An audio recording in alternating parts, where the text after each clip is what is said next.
In the grand halls of Valdoria Palace, where golden chandeliers cast dancing shadows on marble floors, tradition runs deeper than blood. For 300 years, the royal guard has stood as silent sentinels, their lives bound by ancient oaths never to speak unless spoken to, never to touch royalty unless in mortal danger, and never, ever, to feel anything beyond duty. Captain Marcus Blackwood believed in those rules with every fiber of his being. At 28, he was the youngest captain in the Guard's history, his dark eyes as sharp as his sword, his loyalty absolute. He had trained since childhood for one purpose: to protect the royal family with his life. But, on one rain-soaked autumn evening, when fate collided with destiny in the palace gardens, everything Marcus thought he knew about duty, honor, and his own heart would shatter like glass against stone. Because sometimes, saving a life means risking everything you've ever believed in. This is the story of how a single moment of heroism unraveled centuries of tradition, sparked a kingdom's greatest scandal, and proved that love recognizes no crown, no class, and no rules written by men who never had to choose between their oath and their heart. The morning mist clung to the towers of Valdoria Palace like secrets refusing to be told. Captain Marcus Blackwood stood at his post beside the grand entrance, his polished armor catching the first rays of sunlight that managed to pierce through the autumn bloom. 28 years old and, already bearing the weight of command, Marcus embodied everything the Royal Guard represented: discipline, honor, and unwavering loyalty to the crown. The palace around him was stirring to life with the quiet efficiency that had marked royal mornings for centuries. Servants moved like ghosts through corridors lined with portraits of long-dead kings, their footsteps muffled by crimson carpets that had witnessed more history than most kingdoms could claim. The air carried the scent of fresh bread from the kitchens, mixed with the lingering fragrance of night-blooming jasmine from the Queen's private gardens. Marcus had been born into this world of whispered conversations and careful protocols. His father before him had served as a guardsman, and his father before that. The Blackwood name was synonymous with service to the crown, carved into the very foundation of palace tradition. From the age of 7, Marcus had trained in the palace yards, learning not just the art of sword and shield, but the far more complex dance of court life where a misplaced word could spark international incidents and a gesture could topple governments. The Royal Guard numbered only 50, each man handpicked not just for his skill with weapons, but for his ability to become invisible when necessary, to see everything while appearing to notice nothing. They were the shadows that protected the light of the monarchy, and Marcus had never questioned his place among them until this morning when everything began to change. Princess Elena Valdoria was not supposed to be awake at dawn. Royal protocol dictated that members of the immediate royal family maintain schedules that reflected their station, rising at 9, breaking fast at 10, and beginning official duties no earlier than 11. But Elena had never been one to follow the rules written by others, especially when those rules seemed designed more to control than protect. At 23, she possessed a beauty that artists struggled to capture and poets failed to describe adequately. Her auburn hair caught light like spun copper, and her green eyes held depths that spoke of intelligence and compassion in equal measure. But it was her spirit that truly set her apart from the decorative princesses of neighboring kingdoms. Elena had been educated alongside her brothers, spoke 4 languages fluently, and understood statecraft with a clarity that sometimes unnerved even her father the king. This morning found her in the palace library, a vast chamber that housed over 50,000 volumes collected across centuries of Valdorian rule. Leather-bound tomes reached from floor to ceiling, their golden spines creating a maze of knowledge that Elena had been exploring since childhood. She sat curled in a window seat, morning light illuminating the pages of a book on agricultural reform, her silk nightgown and robe a stark contrast to the scholarly intensity with which she absorbed every word. The library had always been Elena's sanctuary, the one place in the palace where she could think freely without the constant weight of expectation pressing down upon her shoulders. Here, surrounded by the wisdom of ages, she could momentarily forget that her every action was scrutinized, her every word analyzed for political implications, her very existence reduced to a bargaining chip in the great game of international relations. She was deep in a passage about crop rotation when the sound of approaching footsteps echoed through the marble corridors outside. Elena recognized the distinctive cadence immediately, heavy boots moving with military precision, the soft chink of chain mail beneath formal tunics. The guard was changing shifts, which meant the morning briefing would begin soon, followed by the endless parade of meetings, fittings, and ceremonial duties that defined royal life. With a sigh that held more weight than any 23-year-old should carry, Elena closed her book and prepared to transform from a curious young woman into Princess Elena, heir presumptive to the throne of Valdoria. The transformation was one she had mastered through years of practice, but it never became easier. Somewhere between her private self and her public persona lay a chasm that seemed to grow wider with each passing day. Meanwhile, in the guard quarters located in the palace's eastern wing, Captain Marcus Blackwood was conducting his own morning ritual. The guards' quarters were spartanly furnished but impeccably maintained, reflecting the military discipline that governed every aspect of their lives. Marcus stood before a mirror that had reflected the faces of countless guardsmen over the decades, adjusting the gold braiding on his midnight blue uniform with the precision of a man who understood that details mattered in a world where appearances could mean the difference between peace and war. His reflection revealed a face that had earned respect throughout the palace, though he remained unaware of the whispered conversations among the female staff about his striking features. Dark hair was kept regulation short, and gray eyes held the steady gaze of a man who had seen enough of palace intrigue to understand its dangers but remained untouched by its corruptions. A scar along his left jaw, earned during training with the Master-at-Arms, only served to emphasize the strength of character that had elevated him to his current position. The morning briefing took place in the guard commander's office, a circular chamber dominated by detailed maps of the palace grounds and the surrounding city. Commander Harrison, a veteran of 30 years' service whose gray beard spoke of wisdom earned through experience, stood before a detailed schedule that would govern the day's activities. "The king meets with the Northland ambassadors at 2, Commander Harrison announced, his voice carrying the authority of absolute certainty. "Princess Elena has a dress fitting at 11, followed by lunch with the ladies' auxiliary. "Prince Thomas returns from his tour of the southern provinces this evening, and the Duke's family arrives tomorrow for the Harvest Festival planning sessions." Marcus absorbed every detail, his mind automatically calculating guard positions, potential security concerns, and the complex choreography required to keep the royal family safe while allowing them to fulfill their duties. The Harvest Festival was always a challenging time for security, bringing together nobles from across the kingdom along with foreign dignitaries and carefully vetted citizens. The celebration that marked Valdoria's agricultural prosperity also created numerous opportunities for those who might wish harm upon the royal family. "Captain Blackwood," Commander Harrison continued, "I'm assigning you to Princess Elena's detail for the next several days. Sir Geoffrey is dealing with a family emergency and won't return until after the festival. I trust one don't need to remind you of the protocols regarding royal protection." Marcus straightened, accepting the assignment with the same composed professionalism he brought to every duty. "Of course, Commander. I understand completely." But understanding the protocols and preparing for their emotional impact were two entirely different matters, as Marcus would soon discover. The Royal Guard protocols regarding the protection of female royalty were both comprehensive and deliberately restrictive. Contact was to be minimal and purely functional. Conversation was limited to security matters and direct responses to royal commands. Personal interaction was forbidden, and any guard who showed signs of developing inappropriate attachments to those under his protection faced immediate dismissal and permanent banishment from the kingdom.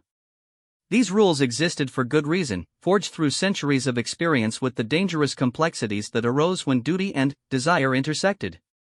The royal bloodlines had been protected not just by swords and shields, but by the careful maintenance of social boundaries that prevented the chaos that could result from emotional complications within the palace walls. As Marcus made his way through the palace corridors toward his new assignment, he passed beneath tapestries that depicted the great moments of Valdorian history. Battle scenes showed his predecessors in the guard standing firm against invasion and rebellion, their faces stoic and resolute.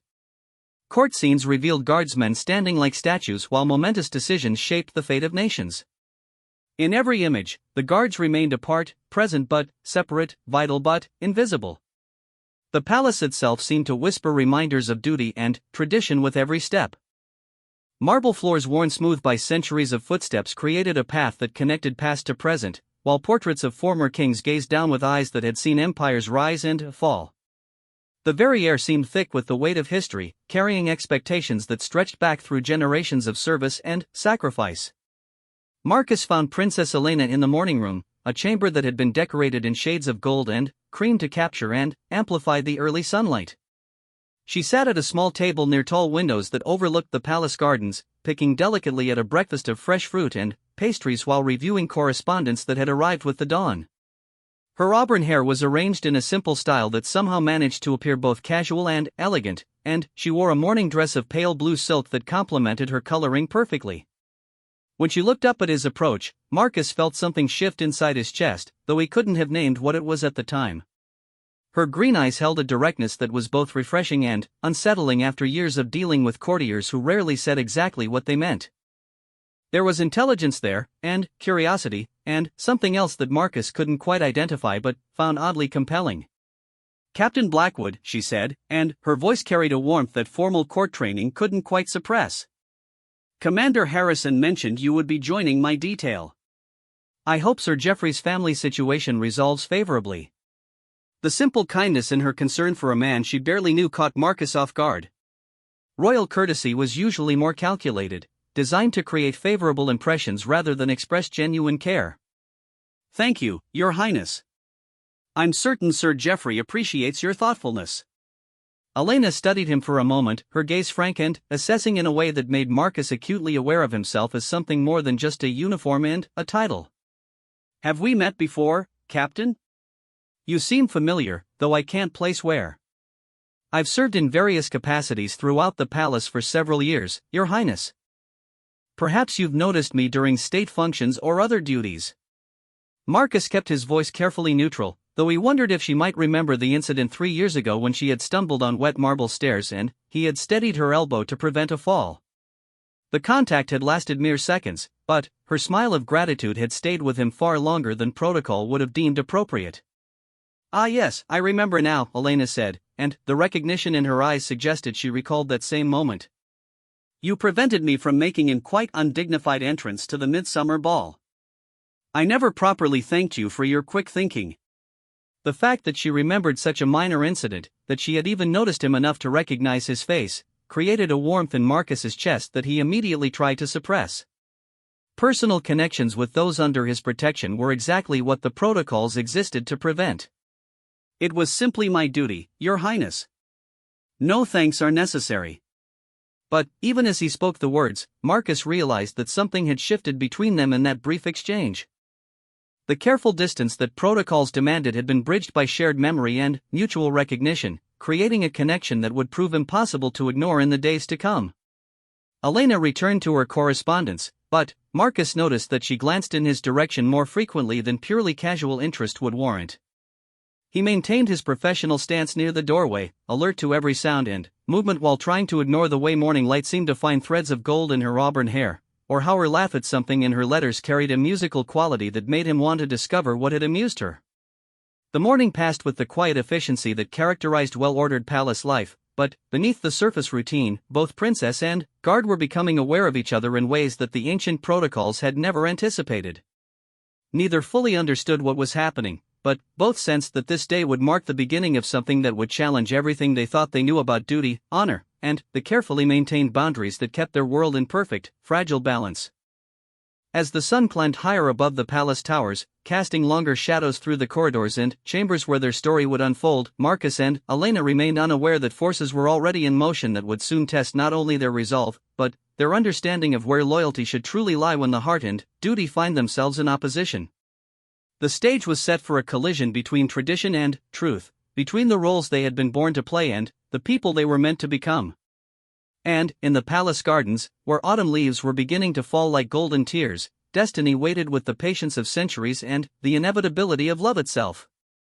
The afternoon sun cast dappled shadows through the ancient oak trees that bordered the eastern gardens of Valdoria Palace, creating a natural cathedral where light and darkness danced together in eternal harmony.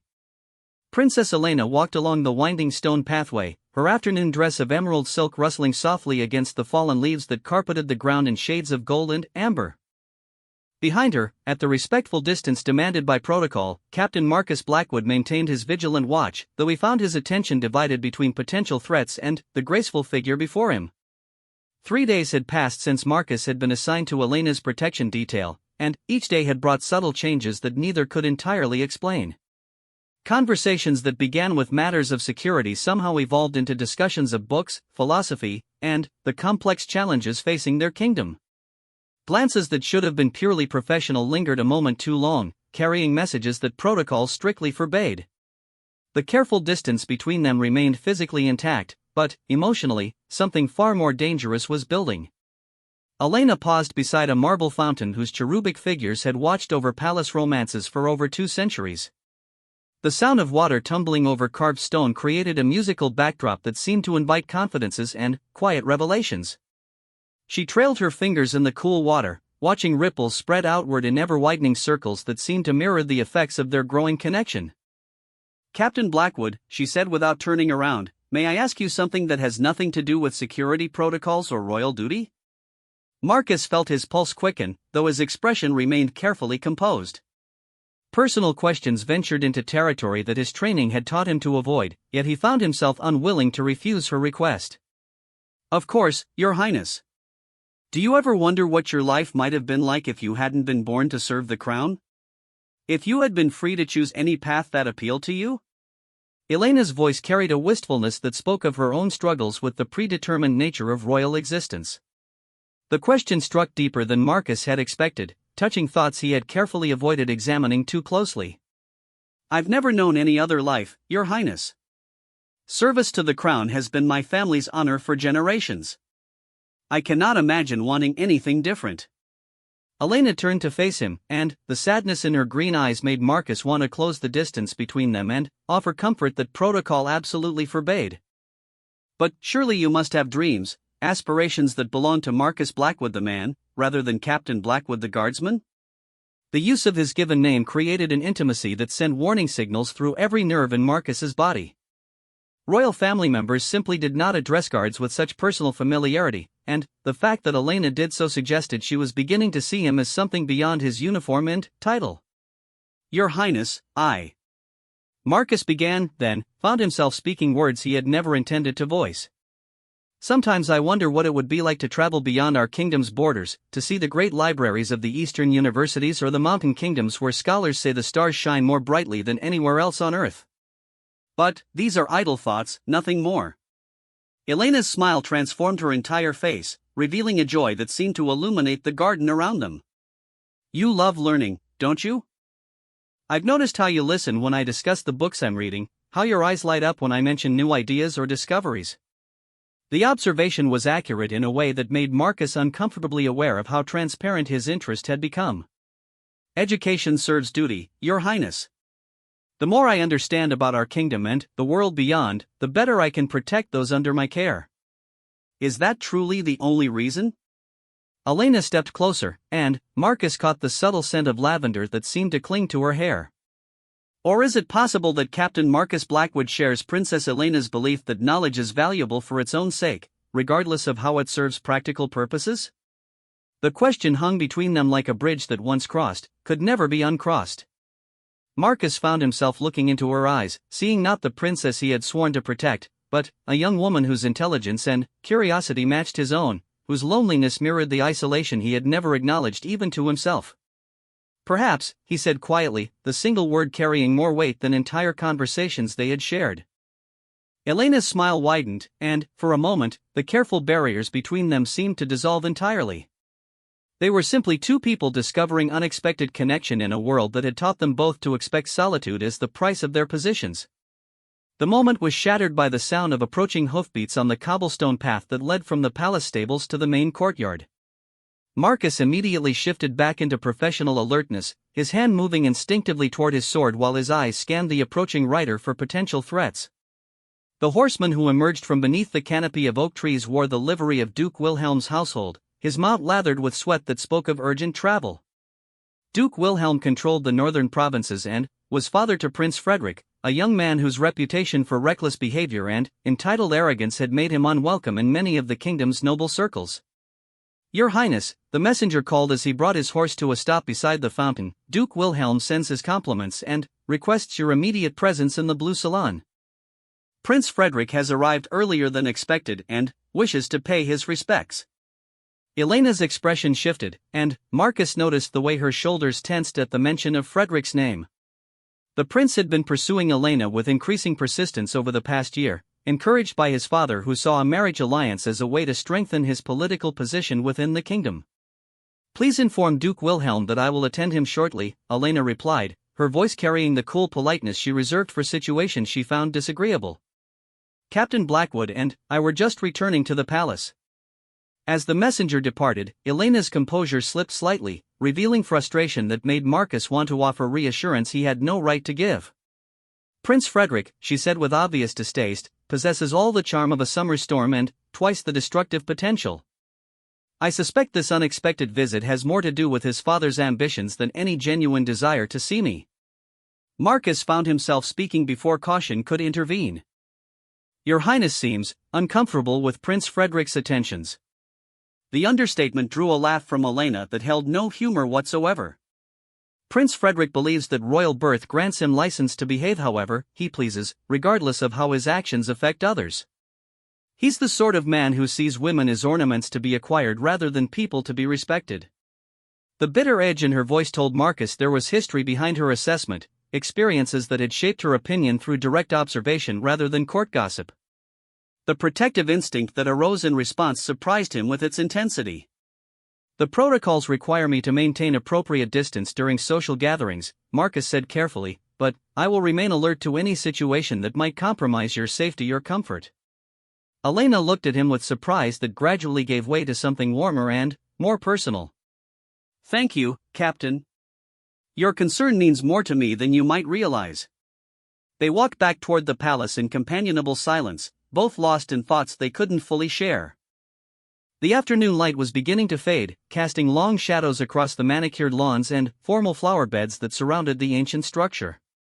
Somewhere in the distance, a bell chimed the hour, reminding them both that duty waited regardless of personal inclinations. The blue salon was one of the palace's more intimate reception rooms, decorated in shades of sapphire and silver that created an atmosphere of elegant formality. When Marcus and Elena arrived, they found Duke Wilhelm holding court near the tall windows that overlooked the western gardens, his corpulent figure resplendent in velvet and gold that spoke of wealth rather than taste. Beside him stood Prince Frederick, whose handsome features couldn't quite disguise the petulant weakness in his blue eyes. At 25, Frederick possessed the kind of golden good looks that made mothers of eligible daughters flutter with excitement, but his character had been shaped by a lifetime of indulgence that had never taught him to consider anyone's needs beyond his own. His smile as Elena entered the room was calculating rather than warm, the expression of a man who saw her as a prize to be won rather than a person to be cherished. Princess Elena, Frederick said, executing a bow that managed to be both technically correct and subtly mocking, you grow more beautiful each time I have the pleasure of your company. Palace life obviously agrees with you. Elena's response was polite but distant, her court training allowing her to maintain appropriate social forms while revealing nothing of her personal feelings. Prince Frederick, Duke Wilhelm, welcome to Valdoria. I trust your journey from the northern provinces was pleasant. Marcus positioned himself near the salon's entrance, close enough to intervene if necessary while maintaining the invisibility that protocol demanded. From this vantage point, he could observe the subtle interplay of politics and personality that characterized palace gatherings, but, more importantly, he could monitor Elena's comfort level as she navigated Frederick's increasingly presumptuous behavior. The conversation that followed was a masterpiece of diplomatic maneuvering, with Duke Wilhelm pressing the advantages of closer ties between their regions while Frederick made increasingly personal comments that pushed the boundaries of appropriate court behavior.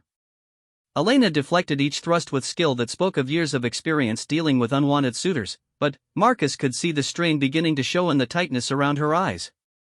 Perhaps, Frederick said with the confidence of a man who had never been denied anything he truly wanted, Princess Elena would honor me with a private walk through the famous palace gardens. I understand the autumn flowers are particularly spectacular this year. The request was phrased as a polite suggestion, but something in Frederick's tone suggested he expected compliance rather than consideration. Elena's hesitation was brief but telling, and Marcus felt every muscle in his body tense as he waited for her response. I'm afraid that won't be possible this afternoon, Elena replied with diplomatic grace. I have several appointments that require my attention before evening. Perhaps we could arrange something during your extended visit. Frederick's smile didn't waver, but Marcus caught the flash of irritation in his eyes that suggested he wasn't accustomed to having his wishes deferred. Of course, Your Highness. I'm certain we'll find opportunities to spend time together during my stay. After all, there are many matters of mutual interest we should discuss. The implied meaning behind his words made Marcus's jaw clench, though he managed to maintain his professional expression. The protective instinct that had been growing stronger each day now reached levels that threatened his ability to remain passive if Frederick pushed too far. Duke Wilhelm, perhaps sensing his son's growing frustration, smoothly intervened to redirect the conversation towards safer topics. The remaining minutes of the visit passed without incident, but Marcus noticed how Elena's posture remained tense until the moment their guests departed. When they were finally alone, Elena sank into one of the blue velvet chairs with a sigh that seemed to carry the weight of the entire encounter. "And thus begins another campaign in the endless war of palace politics," she said wearily. "Frederick's father sees marriage to me as a path to greater influence, and Frederick sees marriage to me as his right simply because he desires it." Marcus found himself struggling with the professional distance that required him to remain silent while she dealt with situations that clearly distressed her. The urge to offer comfort, to promise protection that went beyond his official duties, grew stronger with each passing moment. "Your Highness," he said carefully, "if Prince Frederick's behavior becomes inappropriate in any way, please know that your safety and comfort are my primary concerns." Elena looked up at him with eyes that held gratitude mixed with something deeper and more complex. "I do know that, Captain. And I cannot tell you how much that knowledge means to me." The words hung in the air between them, carrying implications that neither could fully acknowledge. They were standing at the edge of territory that protocol had marked as forbidden, yet neither seemed able to step back from the precipice they were approaching. As evening shadows began to gather in the corners of the blue salon, both Marcus and Elena realized that their carefully maintained professional relationship was evolving into something far more dangerous and infinitely more precious. The arrival of Prince Frederick had served as a catalyst, forcing them to confront feelings that had been growing in the spaces between duty and desire. Tomorrow would bring new challenges and new temptations to test the boundaries they had been taught to respect. But tonight, in the gathering dusk of a day that had changed everything, they stood together in perfect understanding of what was growing between them, even as they struggled to name it or know what to do with the emotions that threatened to overwhelm everything they had been taught about their proper places in the carefully ordered world of palace life. The stage was set for a confrontation between heart and duty, between the love that was blossoming in secret and the expectations of a kingdom that had no room for such complications. And, in the shadows of the blue salon, where candlelight danced across walls that had witnessed centuries of royal drama, Marcus and Elena began to understand that their story would either end in heartbreak or transform everything they thought they knew about honor, loyalty, and the true meaning of service to something greater than themselves.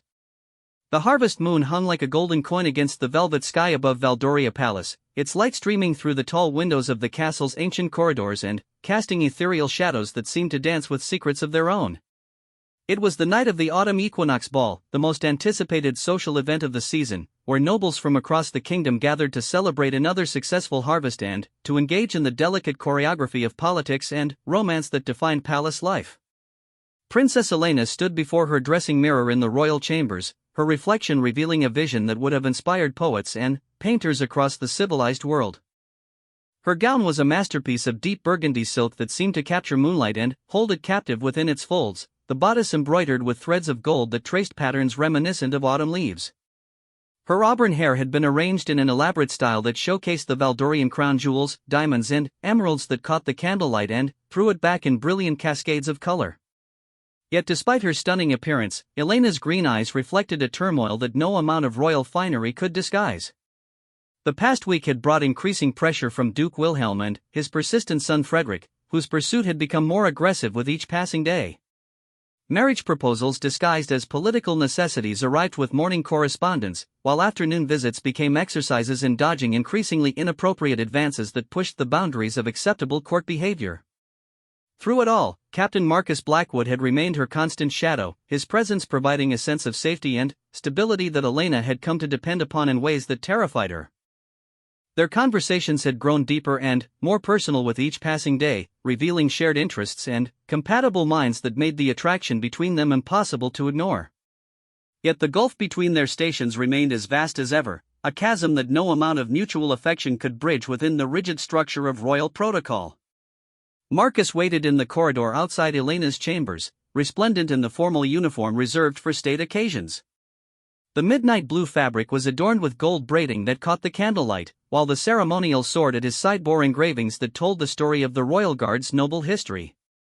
His dark hair was perfectly styled, and his gray eyes held the alertness of a man who understood that tonight would test his abilities in ways that went far beyond protecting royalty from physical harm. The grand ballroom of Valdoria Palace was a testament to centuries of royal grandeur, its soaring ceilings supported by marble columns that rose like ancient trees toward painted heavens where cherubs danced among golden clouds. Massive chandeliers cast warm light over polished floors that reflected the movements of hundreds of guests, their jewels and silk creating a kaleidoscope of color that shifted and swirled with each elegant dance step. Elena made her entrance with the grace that had been drilled into her since childhood, her smile radiant and welcoming as she greeted foreign ambassadors, neighboring nobles, and the countless dignitaries whose presence was essential to maintaining Valdoria's position in the complex web of international relations. Behind her, Marcus maintained his vigilant watch, though he found his attention increasingly focused on the princess herself rather than the potential threats that might lurk among the celebrating crowd. Prince Frederick appeared at Elena's side within minutes of her arrival, resplendent in cloth of gold that proclaimed his wealth and status to anyone who might have doubted his importance. His handsome features were arranged in the confident smile of a man who believed victory was inevitable, and his eyes held a possessive gleam that made Marcus's hand tighten instinctively on his sword hilt. "Princess Elena," Frederick said with an elaborate bow that managed to be both respectful and subtly mocking, "you outshine every star in the heavens tonight. I consider myself the most fortunate man in the kingdom to claim the honor of your first dance." Elena's response was diplomatically perfect, though Marcus caught the slight tension in her shoulders that spoke of reluctance carefully concealed. "Prince Frederick, you are most kind. I would be honored to accept your invitation." The orchestra struck up a waltz that had been popular at court for generations, its familiar melody creating a backdrop for the careful ritual of royal courtship. Frederick led Elena onto the dance floor with the confidence of a man who had never questioned his right to possess whatever he desired, his hand resting on her waist with a familiarity that made Marcus's jaw clench with barely suppressed anger. From his position along the ballroom's perimeter, Marcus watched the dance unfold with growing unease. Frederick's behavior remained technically appropriate, but there was something in his manner that suggested he viewed Elena as a prize to be claimed rather than a person to be cherished. His conversation was peppered with casual assumptions about their future together, as if her consent were merely a formality to be observed before the inevitable conclusion of their courtship. "You dance beautifully, princess," Frederick murmured as they moved through the intricate steps that court protocol demanded. "I can easily imagine us sharing such moments for the rest of our lives, once our engagement is formally announced." Elena's smile never faltered, though her eyes flashed with barely concealed irritation. "You speak of matters that have not been decided, Prince Frederick. My father values careful consideration in all important decisions." Frederick's laugh held confidence that bordered on arrogance. "Surely you must realize that our union represents the natural evolution of the alliance between our houses? Your father understands the political advantages such a marriage would bring, and I flatter myself that you have not found my company entirely disagreeable." The presumption in his tone made Elena's temper flare, though years of royal training allowed her to maintain her composure. "I find your company perfectly pleasant, Prince Frederick, but I hope you understand that matters of marriage require more than political convenience and social compatibility."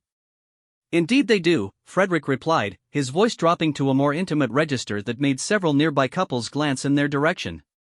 "They require passion, desire, the kind of deep connection that I believe we could discover together given the proper opportunity. Perhaps after the ball concludes, we might find some private space where we could discuss our future more freely." Elena's response was cut short by the conclusion of the waltz, but Marcus had heard enough to understand that Frederick's pursuit was entering a more aggressive phase that could quickly become problematic. As the prince led Elena from the dance floor, his hand lingered on her arm in a gesture that exceeded the boundaries of appropriate public behavior.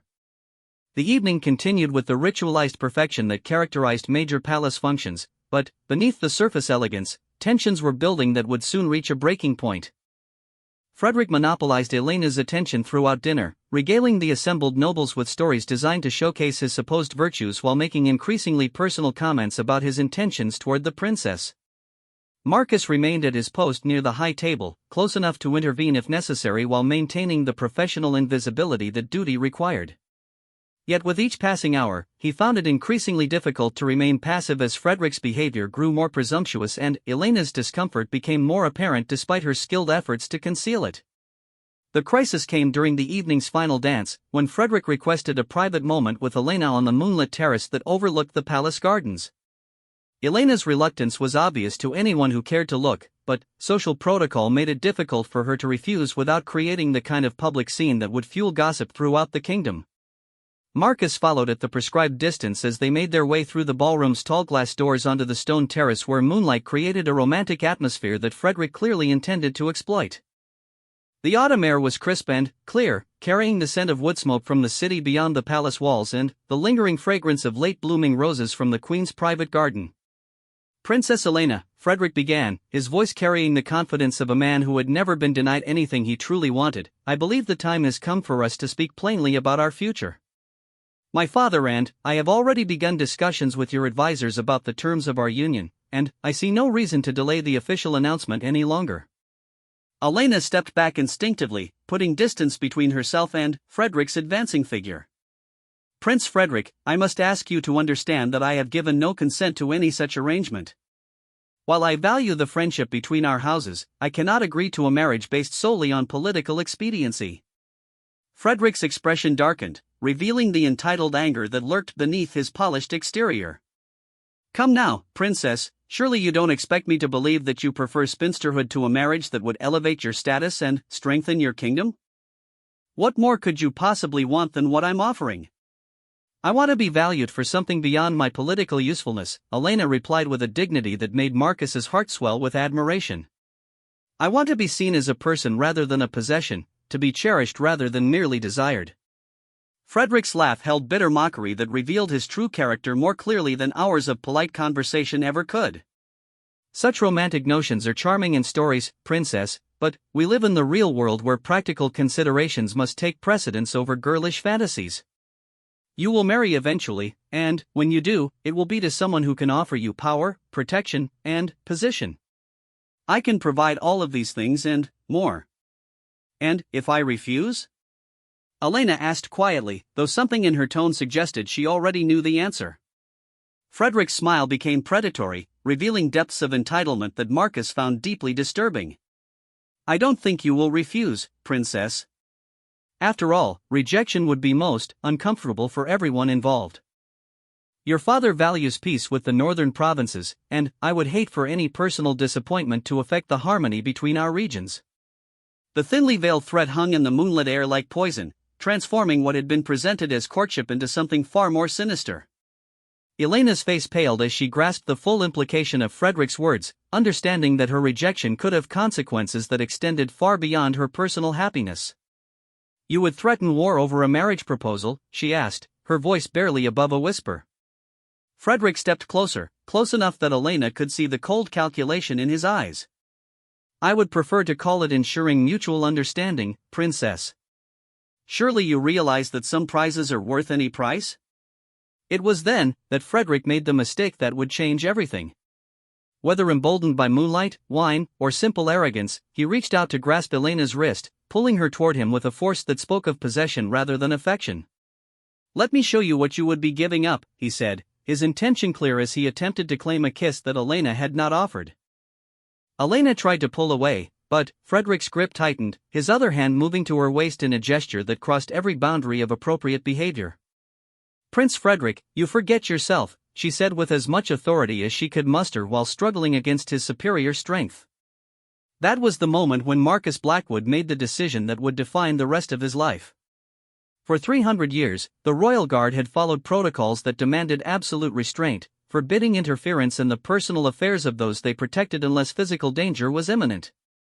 But, as Marcus watched Frederick force his attentions on Elena despite her obvious distress, protocol became irrelevant compared to the deeper imperative of protecting someone he had come to love from harm. "Release the princess immediately," Marcus commanded, his voice cutting through the night air with the authority of absolute conviction. Frederick turned in surprise, his grip on Elena loosening enough for her to step away. "Guard, you forget your place. This is a private conversation between the princess and myself." "Your Highness made her wishes clear," Marcus replied, moving closer with the fluid grace of a trained warrior. "I suggest you respect them." Frederick's face flushed with anger at being challenged by someone he considered a servant. "How dare you interfere in matters that don't concern you? I could have you stripped of rank and banished from the kingdom for this insolence.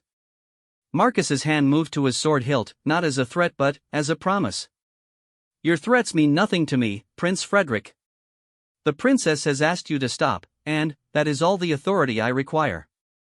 The confrontation reached its climax when Frederick, perhaps driven by wounded pride and too much wine, made the fatal error of lunging toward Elena again. She belongs to me, he snarled, and no common guardsman will prevent me from claiming what is mine. Marcus moved with lightning speed, intercepting Frederick's advance and sending him stumbling backward across the stone terrace. The prince's feet tangled in his elaborate robes, and he fell heavily, his head striking the marble balustrade with a sickening crack that echoed through the night air. For a moment, the terrace was utterly silent except for the distant music drifting from the ballroom and the sound of Elena's rapid breathing. Frederick lay motionless on the stone floor, blood beginning to pool beneath his golden hair in a dark stain that looked black in the moonlight. Marcus knelt beside the fallen prince, checking for signs of life while his mind raced through the implications of what had just occurred. Frederick's pulse was weak but steady, and his breathing was shallow but regular, suggesting a serious head injury rather than immediate death. But, regardless of the medical prognosis, Marcus knew that his actions had just shattered centuries of protocol and changed both their lives irrevocably. Elena stood frozen, her hand pressed to her mouth as she stared at Frederick's unconscious form. Is he? She whispered. He lives, Marcus replied, rising to face her with eyes that held both determination and resignation. But this changes everything, Your Highness. I've broken my oath, violated every protocol that governs the royal guard. There will be consequences that neither of us can escape. Elena stepped toward him, her green eyes blazing with emotions too complex to name. You saved me, Marcus. Whatever the consequences, you protected me when no one else would. The use of his first name, spoken with such warmth and gratitude, made Marcus's heart race despite the gravity of their situation. It was my honor, Princess. I would make the same choice again without hesitation. Their eyes met across the moonlit terrace, and, in that moment, both understood that they had crossed a threshold from which there could be no return. Protocol lay shattered at their feet along with Frederick's unconscious form, and the future spread before them like an uncharted territory where old rules no longer applied. In the distance, the sound of approaching footsteps suggested that their confrontation had not gone entirely unnoticed. Soon they would face questions, investigations, and judgments that would test not only their resolve but their understanding of where true loyalty should lie when love and duty find themselves in irreconcilable conflict. But, for now, in the perfect stillness of a night illuminated by falling stars, Marcus and Elena stood together as equals, their carefully maintained barriers finally dissolved by a moment of crisis that had revealed the depth of their connection and the strength of the love that no royal protocol could contain or control. Dawn broke gray and cold over Valdoria Palace, its pale light filtering through the diamond-paned windows of the royal chambers where Princess Elena sat beside her window, still wearing the burgundy gown from the previous evening's ball. Her hair had long since escaped its elaborate arrangement, and her face bore the exhausted pallor of someone who had spent the night wrestling with impossible choices and their inevitable consequences. The events on the moonlit terrace had unfolded with the swift brutality of a summer storm, leaving destruction in their wake that would reshape the very foundations of palace life. Prince Frederick had been carried to the palace infirmary, where the royal physicians had diagnosed a severe concussion that would keep him unconscious for days. Duke Wilhelm had arrived within hours of receiving word about his son's condition, his face a mask of barely controlled fury that promised retribution on a scale that could destabilize the entire kingdom. Captain Marcus Blackwood sat in the palace detention chamber, a spartanly furnished room in the guard quarters where he had been confined pending investigation into the incident that had shattered 3 centuries of protocol. His midnight blue uniform had been replaced with simple gray clothing that marked him as a prisoner rather than a protector, though his bearing remained straight and his gray eyes held no trace of regret for the actions that had brought him to this point. Commander Harrison had visited twice during the long night, his weathered face reflecting the conflict between duty and personal sympathy that made his position nearly unbearable. The Royal Guard had never faced a situation like this, where one of their own had violated fundamental protocols while arguably fulfilling the deeper purpose those protocols were meant to serve. Marcus, Commander Harrison had said during his final visit before dawn, you understand that I cannot simply overlook what happened. The rules that govern the Guard exist for reasons that go beyond individual circumstances. If we ignore them now, everything we've built over centuries crumbles. Marcus had nodded his understanding while privately acknowledging that some things mattered more than institutional stability. "I know the consequences of my actions, Commander. I'm prepared to accept whatever judgment is rendered. But, are you prepared to accept that your actions may have doomed the princess to a fate worse than marriage to Frederick?" Commander Harrison's question had struck like a physical blow, revealing implications that Marcus hadn't fully considered in the heat of the moment. Duke Wilhelm is not a man who forgives perceived slights, and attacking his son could be construed as an act of war against the northern provinces. Now, as morning light painted the detention chamber in shades of silver and shadow, Marcus found himself confronting the full magnitude of what his moment of protective instinct might have cost not only himself and Elena, but the entire kingdom. Love, he was beginning to understand, could be as destructive as it was transformative when it collided with the carefully balanced structures that maintained peace and stability. In the royal chambers, Elena faced her own reckoning as she prepared for the formal inquiry that would determine Marcus's fate and, quite possibly, her own. Her lady-in-waiting, Margaret, had arrived with fresh clothing and worried expressions, having heard whispered fragments of the previous night's events through the network of servants who knew everything that happened within the palace walls. "Your Highness," Margaret said carefully as she helped Elena change into a somber dress of midnight blue that seemed appropriate for the gravity of the day ahead, "the entire palace is speaking of what occurred on the terrace. Some say Captain Blackwood saved you from assault, while others claim he attacked Prince Frederick without provocation." Elena's reflection in her dressing mirror revealed a woman who had aged years in a single night, her green eyes holding depths of sorrow and determination that spoke of innocence lost and resolution gained. "Captain Blackwood acted to protect me when no one else would, Margaret. Whatever consequences follow, that truth will not change." Margaret's skilled fingers worked to arrange Elena's auburn hair in a style that conveyed dignity and strength, though her next words carried warning that made Elena's stomach clench with dread. "Duke Wilhelm has demanded an immediate audience with the king, Your Highness. He speaks of justice and compensation, of insults that can only be answered with blood or gold. The northern provinces are wealthy and powerful, and their allegiance has always been conditional." The implication hung in the air like incense, heavy and inescapable. Elena understood better than most that royal marriages were tools of diplomacy, that her personal happiness was secondary to the kingdom's stability. Yet the thought of sacrificing Marcus to appease Duke Wilhelm's wounded pride felt like a betrayal of everything she valued about honor and justice. King Edgar Valdoria stood in his private study, surrounded by maps and documents that illustrated the complex web of alliances that kept his kingdom secure in an increasingly dangerous world. At 55, he possessed the kind of weathered dignity that came from decades of making impossible decisions, though the silver in his dark hair spoke of the price such wisdom demanded. Duke Wilhelm sat across from the king, his corpulent frame radiating the righteous anger of a man whose authority had been challenged by someone he considered beneath notice. His demands had grown increasingly extreme as the night progressed, evolving from simple punishment to comprehensive retribution that would satisfy his wounded pride. "Your Majesty," Duke Wilhelm said with barely controlled fury, "this attack on my son represents more than a breach of protocol. It is an assault on the dignity of our house and, by extension, an insult to the northern provinces themselves. Such actions cannot be tolerated without response." King Edgar studied the Duke with eyes that had seen enough of palace politics to recognize manipulation disguised as principle. "Duke Wilhelm, while I understand your concern for your son's welfare, we must be careful not to let emotion cloud our judgment. Prince Frederick will recover from his injuries, and Captain Blackwood will face appropriate consequences for his actions." "Appropriate consequences?" Duke Wilhelm's voice rose with indignation that echoed off the study's paneled walls.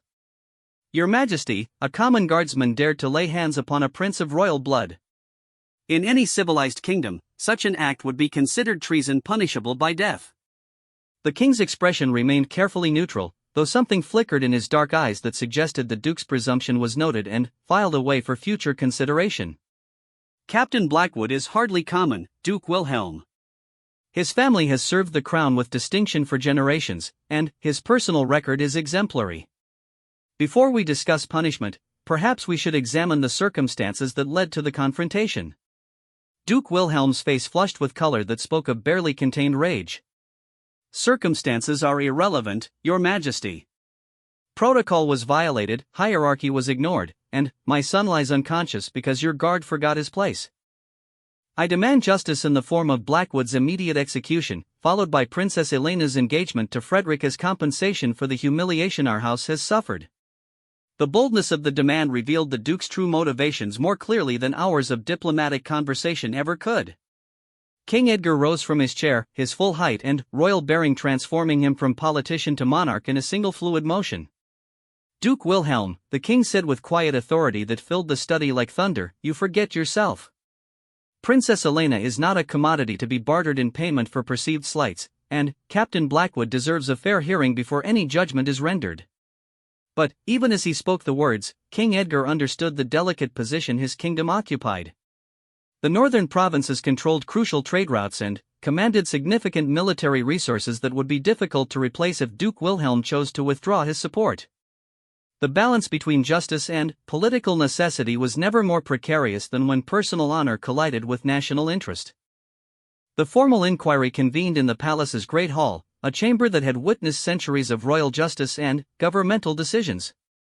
Representatives from across the kingdom filled the ornate seats while foreign ambassadors observed from designated galleries, their presence transforming a domestic matter into an international spectacle that would influence diplomatic relations for years to come. Elena entered the hall wearing her midnight blue dress with a composure that belied the turmoil in her heart. Every eye followed her progress toward the witness chair, but her attention remained fixed on Marcus, who stood at the defendant's position with the bearing of a man who had made his peace with whatever consequences awaited him. Their eyes met across the formal distance that protocol demanded, and, in that brief connection, Elena found the strength she needed to speak truths that would either save them both or damn them completely. Marcus, for his part, drew courage from her presence, understanding that whatever happened next, she would face it with the same grace and dignity that had first captured his admiration. Lord Chancellor Pemberton, the kingdom's highest judicial officer, called the inquiry to order with the ceremonial gravity that such proceedings demanded. His white hair and lined face spoke of decades spent navigating the treacherous waters where law met politics, and his reputation for fairness was matched only by his understanding of the complex forces that shaped royal justice. "This inquiry," Lord Chancellor Pemberton announced in a voice that carried clearly throughout the Great Hall, "will examine the events that occurred during the autumn equinox ball, specifically the confrontation between Captain Marcus Blackwood of the Royal Guard and Prince Frederick Wilhelm of the Northern Provinces. All testimony will be given under sacred oath, and all evidence will be examined with the thoroughness that justice demands." The first witnesses painted a picture of growing tension throughout the evening, describing Frederick's increasingly aggressive pursuit of Elena and the escalating inappropriateness of his behavior. Palace servants testified to conversations they had overheard, while guests recalled observing the prince's presumptuous conduct during dinner and dancing. When Elena was called to testify, her voice rang clear and strong as she described the events on the moonlit terrace with precise detail that left no doubt about Frederick's intentions or Marcus's motivations. Her testimony painted Marcus not as an aggressor, but as a protector who had acted when all other options had been exhausted. Prince Frederick made his intentions clear, Elena stated with quiet dignity that commanded respectful attention throughout the hall. "When I declined his advances and requested that he respect my wishes, he chose instead to use physical force. Captain Blackwood intervened only when it became apparent that I was unable to defend myself against unwanted assault." Duke Wilhelm's attorney, a sharp-featured man whose reputation for ruthless advocacy had earned him substantial fees throughout the kingdom, rose to challenge Elena's account with questions designed to cast doubt on her credibility and Marcus's motives. "Your Highness," the attorney said with false courtesy that fooled no one, "is it not possible that you misunderstood Prince Frederick's intentions? Perhaps what you perceived as assault was merely enthusiastic courtship conducted in the romantic atmosphere of a moonlit garden?" Elena's green eyes blazed with controlled anger at the implication that she was either naive or deliberately misleading the inquiry. "Sir, I am quite capable of distinguishing between courtship and assault. Prince Frederick ignored my clearly stated wishes and used physical force to restrain me against my will. No amount of romantic atmosphere can transform such behavior into acceptable conduct." The attorney persisted with questions designed to suggest that Elena had encouraged Frederick's advances through her previous social interactions, painting a picture of mixed signals and feminine fickleness that drew sharp objections from the court officers who recognized character assassination when they heard it. When Marcus was called to testify, his voice carried the steady strength of absolute conviction as he described his actions without excuse or apology. He acknowledged violating protocol while maintaining that his primary duty was to protect those under his care from harm, regardless of the source of that harm. "I have served the royal guard for my entire adult life," Marcus stated with quiet pride that resonated throughout the Great Hall. "In all that time, I have never placed personal interest above duty or allowed emotion to cloud my judgment." On the night in question, I witnessed Prince Frederick ignore Princess Elena's clearly stated wishes and attempt to force physical contact upon her. My response was guided by the fundamental principle that governs all guard service: the protection of royal family members from harm. Duke Wilhelm's attorney attacked Marcus's testimony with questions about his relationship with Elena, suggesting that personal feelings rather than professional duty had motivated his actions. The line of questioning grew increasingly personal, designed to establish that Marcus had overstepped appropriate boundaries long before the confrontation with Frederick. Captain Blackwood, the attorney said with manufactured sympathy that barely concealed his predatory intent, "Is it not true that you have developed inappropriate feelings for Princess Elena? That your actions were motivated not by duty, but by jealousy and possessive desire?" Marcus met the question with steady eyes that held no trace of shame or regret. "My feelings for Princess Elena are irrelevant to the facts of what occurred. Prince Frederick's behavior was inappropriate and potentially harmful. I acted to prevent that harm, just as I would have acted to protect any member of the royal family under similar circumstances." But, even as Marcus spoke the words, everyone in the Great Hall understood that the inquiry had reached its crucial moment. The question was no longer simply about protocol or even justice, but about the nature of love itself and whether genuine affection could coexist with duty, or whether the two were fundamentally incompatible within the structures that maintained royal authority. The testimony continued through the morning hours, with witnesses painting an increasingly complex picture of events that defied simple interpretation. Some supported Marcus's version of events, praising his courage and commitment to protecting those under his care. Others, particularly those aligned with Duke Wilhelm's interests, suggested that the guard's actions represented a dangerous precedent that could undermine royal authority if left unpunished. As the sun reached its zenith above the Great Hall's stained glass windows, casting colored light across the assembled crowd, both Elena and Marcus understood that they stood at a crossroads where personal truth would collide with political necessity. The inquiry's conclusion would determine not only their individual fates, but the very nature of honor and justice within a kingdom that had always prided itself on both principles. The afternoon would bring final arguments and deliberation, followed by a judgment that would echo through the corridors of power for generations to come.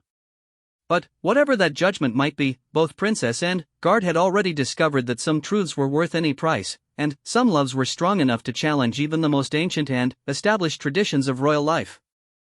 In the Great Hall where justice and politics danced their eternal ballet, the stage was set for a conclusion that would either vindicate the power of love to transform duty into something noble and pure, or demonstrate once again that individual happiness must always bow before the inexorable demands of power and position. The Great Hall of Valdoria Palace had never witnessed a more pivotal moment in its centuries of hosting royal justice. As afternoon shadows lengthened across the marble floors, Lord Chancellor Pemberton prepared to deliver a judgment that would either uphold traditional protocol or establish new precedents that would reshape the relationship between duty and conscience for generations to come. The assembly remained perfectly still as the Lord Chancellor rose from his ornate chair, his weathered hands holding a document that contained not just legal findings, but a philosophy about the nature of honor itself. In the witness gallery, Princess Elena sat with hands folded in her lap, her composure masking the turmoil that threatened to overwhelm her if she allowed herself to contemplate all the ways this moment could destroy everything she held dear. Marcus stood at the defendant's position with the same steady bearing he had maintained throughout the proceedings, though those who knew him well could see the tension in the set of his shoulders and the careful control that kept his expression neutral. Whatever judgment awaited him, he had already made peace with the knowledge that he would make the same choices again if faced with identical circumstances. "This inquiry," Lord Chancellor Pemberton began, his voice carrying clearly throughout the hushed chamber, "has forced us to examine fundamental questions about duty, honor, and the proper relationship between those who serve and those they are sworn to protect. The facts of what occurred on the night of the autumn equinox ball are not in dispute. Prince Frederick behaved inappropriately toward Princess Elena, ignoring her clearly stated wishes and attempting to force unwanted physical contact. Captain Blackwood intervened to protect the princess, and, in doing so, Prince Frederick was injured. Duke Wilhelm shifted in his seat, his face red with barely contained fury as he waited for the judgment that would either satisfy his demands for retribution or force him to consider more drastic responses to what he saw as an unforgivable insult to his family's honor. "The question before us," the Lord Chancellor continued, "is not whether Captain Blackwood violated protocol by striking a member of royalty, because clearly he did. The question is whether that violation was justified by circumstances that required immediate action to prevent greater harm." Elena's heart pounded so loudly she was certain the entire assembly could hear it. Everything depended on how the Lord Chancellor chose to interpret the ancient laws that governed the Royal Guard's conduct, and whether those laws could accommodate situations that their original authors had never anticipated. After careful consideration of all testimony and evidence, Lord Chancellor Pemberton announced, "This inquiry finds that Captain Marcus Blackwood acted within the broader scope of his duty to protect members of the royal family from harm. While his actions violated specific protocols regarding contact with royalty, they were justified by Prince Frederick's behavior and the immediate threat it posed to Princess Elena's safety and dignity."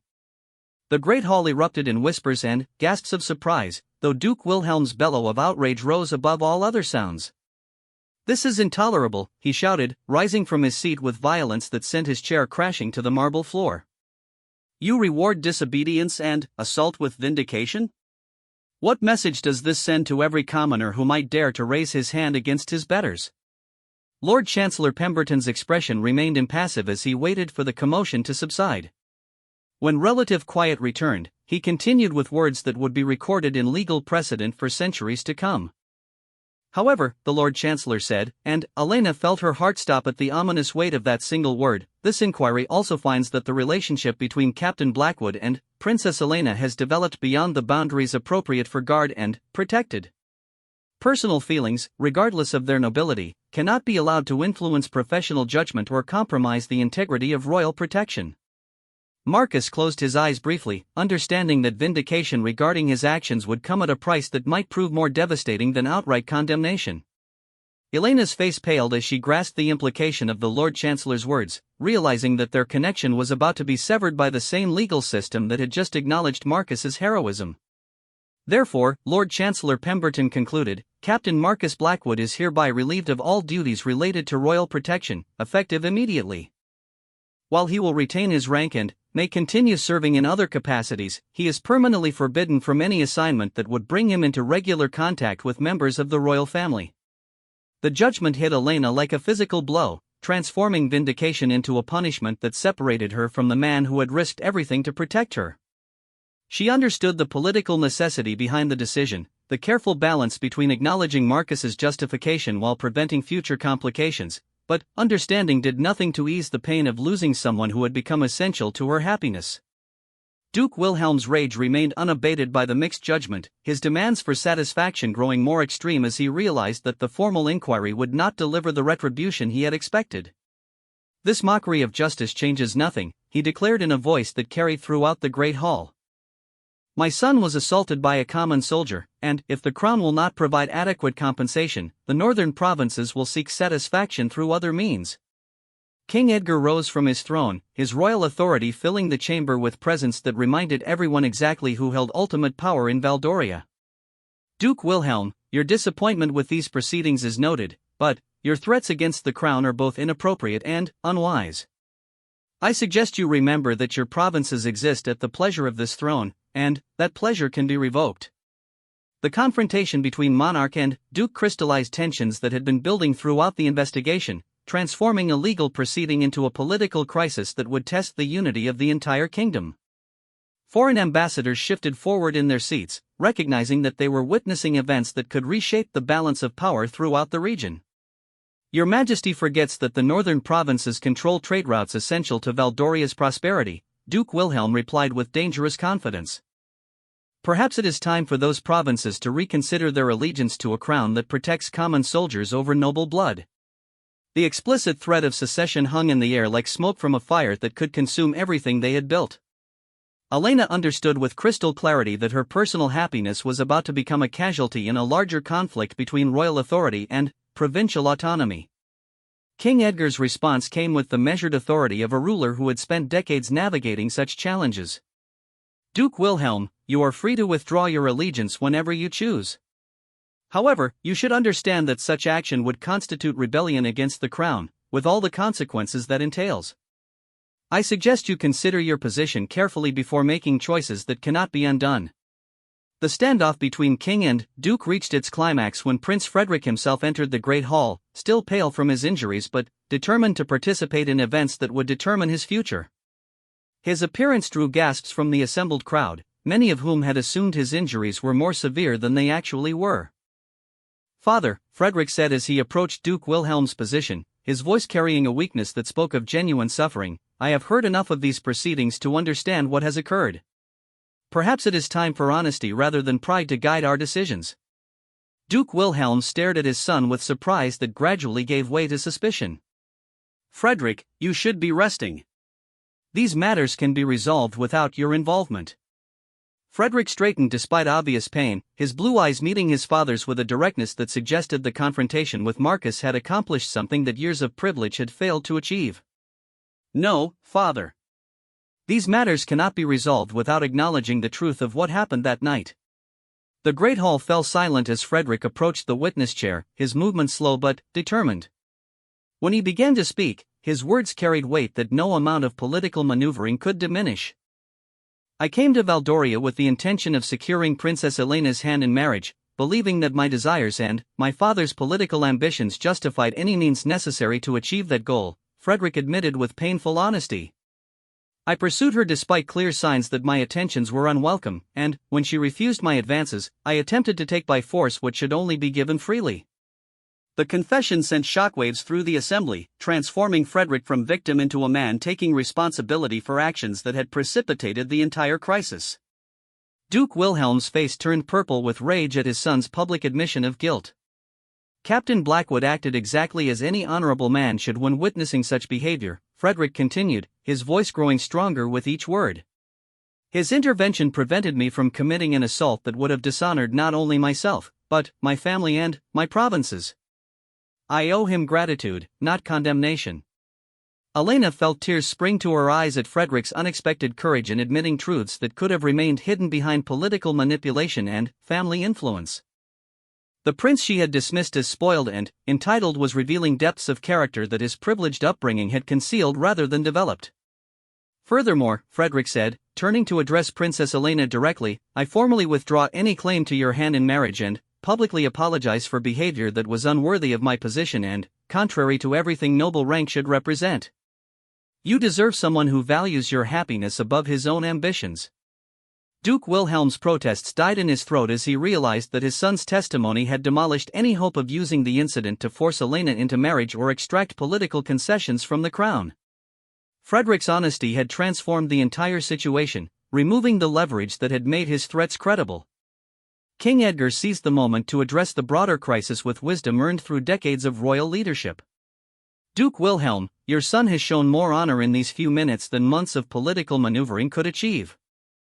Perhaps it is time for the northern provinces to follow his example and choose reconciliation over confrontation." The duke's rage gradually gave way to resignation as he recognized that continued aggression would now appear petty and vindictive in the face of his son's noble gesture. The political crisis that had threatened to tear the kingdom apart was dissolving through the simple power of truth acknowledged and responsibility accepted. But, even as the immediate danger passed, Elena and Marcus remained separated by a judgment that recognized their love while forbidding its expression. The Lord Chancellor's decision had saved Marcus from execution and preserved Elena's right to choose her own future, but it had also ensured that their paths could never again officially cross. It was then that King Edgar made the decision that would be remembered as one of his greatest acts of wisdom and compassion. Rising from his throne with the full dignity of his position, he addressed the assembly with words that would reshape royal tradition forever. "These proceedings have revealed truths that extend beyond the immediate questions of protocol and punishment," the king announced with quiet authority. "We have witnessed courage, honor, and love displayed by individuals whose actions remind us why these virtues matter more than any rule written by men who never faced such choices." Elena's heart began to race as she sensed her father building toward a pronouncement that could change everything. Marcus remained perfectly still, afraid to hope for outcomes that seemed too wonderful to be possible. "Captain Marcus Blackwood has served this crown with distinction and honor," King Edgar continued. His actions on the night in question demonstrated not just physical courage, but the moral courage to do what was right regardless of personal cost. Such character deserves recognition, not punishment. The king paused, allowing his words to resonate throughout the great hall before continuing with the announcement that would transform their lives forever. Therefore, it is our royal pleasure to elevate Captain Marcus Blackwood to the rank of Earl, with all the privileges and responsibilities such position entails. As Earl Blackwood, he will be granted lands in the eastern provinces and a seat on our royal council, where his wisdom and integrity will serve the greater good of our kingdom. Elena gasped audibly as she grasped the implications of her father's decision. By elevating Marcus to noble rank, the king had eliminated the class distinction that made their relationship impossible while rewarding the very qualities that had made her fall in love with him. Furthermore, King Edgar announced with a smile that transformed his entire face, "We hereby declare that Princess Elena is free to marry according to the dictates of her heart, choosing a partner based on love and compatibility rather than political convenience. The crown will support her decision, whatever it may be." The great hall erupted in applause and cheers as the assembly recognized that they had witnessed something truly extraordinary, the triumph of love over tradition, of personal truth over political expediency. Elena felt tears of joy streaming down her face as she looked toward Marcus, whose own eyes shone with emotions too powerful for words. Duke Wilhelm, recognizing that his position had become untenable, offered his own grudging acceptance of the king's wisdom. "Your Majesty has handled this situation with justice and mercy," he admitted with genuine respect. "The northern provinces remain loyal to the crown and will support whatever decisions serve the kingdom's greater good." As the formal proceedings concluded and the great hall began to empty, Elena and Marcus found themselves facing each other across a space that no longer contained the barriers that had kept them apart. Protocol had been replaced by possibility, duty had evolved into choice, and love had proven itself stronger than any tradition created by minds that had never experienced its transformative power. "Earl Blackwood," Elena said with a smile that contained all the joy and hope she had been forced to suppress for so long, "I believe we have some important matters to discuss."